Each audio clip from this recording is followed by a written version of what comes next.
So guys, जैसा कि हम लोग को पता है, हम लोग एग्जांपल नंबर 2 करने वाले हैं। इससे पहले वाले वीडियो में मैंने आप लोगों को क्वेश्चन नंबर यानी कि एग्जांपल नंबर फर्स्ट समझाया था, ठीक है। तो एग्जांपल नंबर 2 है। देखो, एग्जांपल करना बहुत ज़्यादा इंपॉर्टेंट है, तभी तुम लोग को समझ में आएगा। और हाँ, फर्स्ट वाले एग्जांपल में बड़ा तुम लोग को वीडियो दिख रहा होगा, क्योंकि उसमें मैंने आप लोग को बहुत डीप में चीज़ें समझा दी हैं।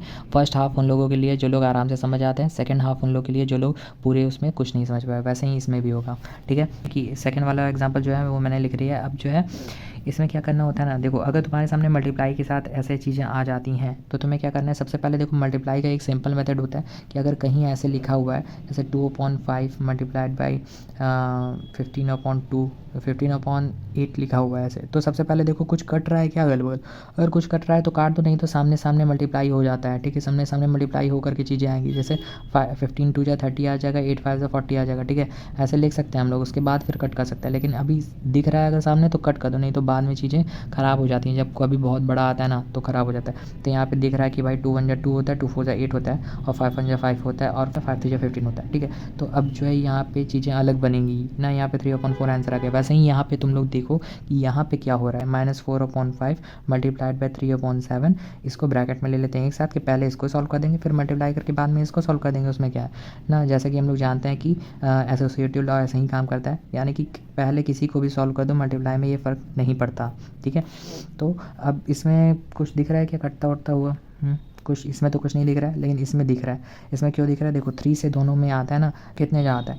3 2 जा 6, 3 3 जा 9 होता है, ठीक है। और 3 5 जा 15 होता है, ठीक है। तो ये तो सामने सामने कट रहा है, दिख रहा है। और ये 14 और 16 भी कट सकता है आराम से, क्योंकि 14 और 16 ये दोनों ही 2 के टेबल में आता है, ठीक है।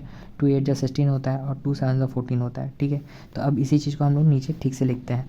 इसे लिखेंगे, देखो, -4/5 मल्टीप्लाइड बाई 3/7। ये तो वैसे ही लिखा रहेगा, मल्टीप्लाइड बाई, यहाँ पे क्या आ रहा है, यहाँ आ रहा है 5/8, ठीक है। मल्टीप्लाइड बाई, ये माइनस मत भूलना, इसके साथ लिखना है, ठीक है, -7/3, ठीक है। अब हम लोग इसको क्या करेंगे, अब हम लोग इसको सामने सामने मल्टीप्लाई कर देते हैं, ठीक है। चलो सामने सामने मल्टीप्लाई करते हैं, देखते हैं क्या आता है, ठीक है। चलो सामने सामने अगर मल्टीप्लाई करें, 7 5 से आता है 35, ठीक है। और 4 4 8 4 3 12। अब ये आ गया कि क्योंकि ये माइनस ए प्लस है तो यहाँ माइनस की साइन लगेगी, ठीक है।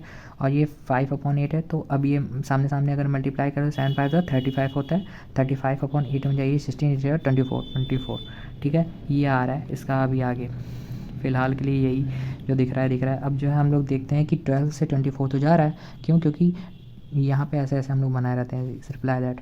तो अब जो है 12 से 24 जा रहा है, क्यों? क्योंकि 12 1 जा 12, 12 2 जा 24 होता है, 12 1 जा 12, 12 2 जा 24। और यहाँ 35 है, ये भी 1 1 हो जाएगा, ठीक है। यानी 35 1 जा 35 और 35 1 जा 35 ही होता है, ठीक है।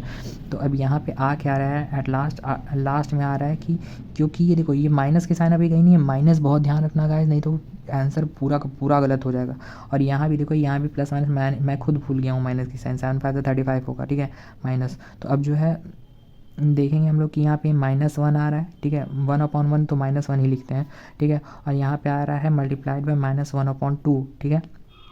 अब क्योंकि दोनों ही माइनस है, इसलिए क्योंकि ये माइनस है, ये भी माइनस है, ये भी माइनस है, तो हम लोग क्या करेंगे, माइनस माइनस प्लस हो जाएगा अगर मल्टीप्लाई करते हैं तो आ जाएगा क्या, 1/2। दैट्स इट, यही हम लोग का आंसर है। तो आई होप कि तुम लोग को यार ये समझ में आया होगा, ये पूरा का पूरा मेथड। तो ऐसे ही जुड़े रहो मेरे साथ यार, मस्त मज़े करेंगे आगे चलते चलते, ठीक है।